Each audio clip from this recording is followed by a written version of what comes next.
ನಮಸ್ಕಾರ ವೀಕ್ಷಕರೇ, ಇಂದಿನ ಸಂಚಿಕೆಯಲ್ಲಿ ಕಪ್ಪು ಕಾಳು ಮೆಣಸಿನ ಸಹಾಯದಿಂದ ಮಾಡುವಂತಹ ಒಂದು ಶಕ್ತಿಶಾಲಿ ವಶೀಕರಣ ತಂತ್ರವನ್ನು ತಿಳಿಸಿಕೊಡುತ್ತಿದ್ದೇವೆ.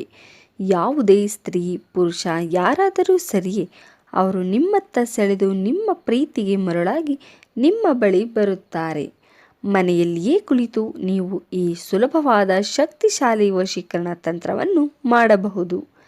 ಈ ಶಕ್ತಿಶಾಲಿ ವಶೀಕರಣ ತಂತ್ರವನ್ನು ಶನಿವಾರ ಅಥವಾ ಮಂಗಳವಾರ ಮಾಡಿದ್ದೇ ಆದಲ್ಲಿ 100% ಇದನ್ನು ಮಾಡಿದ ಫಲ ನಿಮಗೆ ಲಭಿಸುತ್ತದೆ.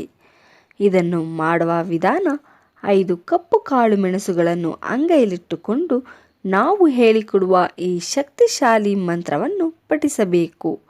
ಮಂತ್ರ ಹೀಗಿದೆ: ಓಂ ಕಾಮಾಖ್ಯ ದೇವಿ ಸರ್ವಮೋಹಿನಿ ಅಮುಕಿ ವಶಂ ಫಟ್ ಸ್ವಾಹ.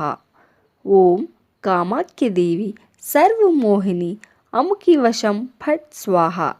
ಈ ಮಂತ್ರವನ್ನು ನಿಶ್ಶಬ್ದವಾದ ಜಾಗದಲ್ಲಿ ಕುಳಿತು 99 ಬಾರಿ ಪಠಿಸಬೇಕು. ಮಂತ್ರ ಪಠಣೆಯ ನಂತರ ಸ್ಥಿತಿಯಾದ ಕಾಳು ಮೆಣಸುಗಳಿಗೆ 7 ಬಾರಿ ಉಫ್ ಎಂದು ಹುರುಬಿ ಹರಿಯುವ ನೀರಿನಲ್ಲಿ ಬಿಡಬೇಕು, ಅಥವಾ ಒಂದು ಸಣ್ಣ ಮಡಿಕೆಯಲ್ಲಿ ಹಾಕಿ ಮಣ್ಣಿನಲ್ಲಿ ಯಾರಿಗೂ ಕಾಣದ ಹಾಗೆ ಹೂತು ಹಾಕಬೇಕು. ಹೀಗೆ ಮಾಡುವುದರಿಂದ ನೀವು ಯಾರನ್ನು ವಶ ಮಾಡಬೇಕು ಎಂದಿದ್ದೀರಾ ಅವರು ನಿಮಗಾಗಿ ಚಟಪಡಿಸುತ್ತಿರುತ್ತಾರೆ. ಇನ್ನು ಹೆಚ್ಚಿನ ಮಾಹಿತಿ ಬೇಕಾದಲ್ಲಿ ಸ್ಕ್ರೀನ್ ಮೇಲೆ ಕಾಣುತ್ತಿರುವ ನಂಬರಿಗೆ ಒಮ್ಮೆ ಕರೆ ಮಾಡಿ. ಧನ್ಯವಾದಗಳು.